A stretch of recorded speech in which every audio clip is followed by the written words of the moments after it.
I'm going to give you a quick and short technique to step into your dark feminine, irresistible energy that will keep them coming back and wanting more. Just like I helped you all not text him incessantly and not bother him with your desperation with this short little activity, this same technique is going to help you to step into the most powerful version of yourself. I want you to sit down with a journal or open up your notes app on your phone and create a list of beliefs that you tell yourself. Now, the best way to figure out what your negative limiting beliefs are is the next time you're triggered because he left you unread, or they didn't call you back in the time that you felt was appropriate, or they looked at somebody else's Instagram profile and it set you off in a spiral of insecurity.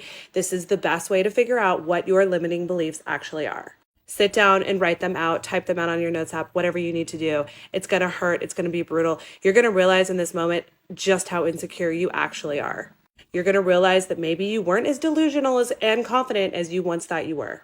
But now I want you to make a second category right under all of these limiting beliefs.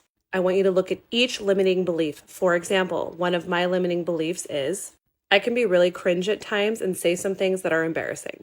And so later when I'm feeling insecure, I'm going over all the stupid things that I said that made myself look ridiculous. So my limiting belief would be I am cringe. Well, what I do in that next section is I talk about that belief. Is it true? Do I really believe that I'm cringe? Well, yeah, sometimes I can be cringy, but I think that actually adds to my overall appeal because I'm actually intelligent. I'm very well versed. I can articulate myself. And so there will be moments where I can make a fool out of myself, but that just balances out all the other times where I sound really intellectual and fire. In a lot of ways, it brings me back down to earth and makes me more relatable to people. You want to make sure that you are writing things that you can believe.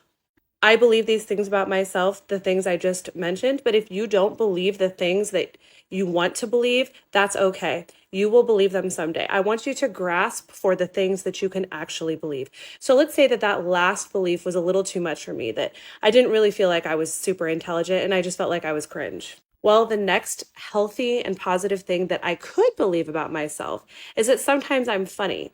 And I know that my partner and my friends and my family laugh at things that I say. So although I may be cringe, I can believe that I'm a funny person. So in that second section, I want you to kind of work out in your mind new beliefs that you can actually hold on to, that you can believe for yourself, that counteract those negative beliefs that you wrote down in section 1. Section 3 is after you have formulated and created evidence for all the reasons why those first beliefs are untrue, your third section is going to be your new beliefs. You're going to write solid statements like, I'm funny. These are now your affirmations.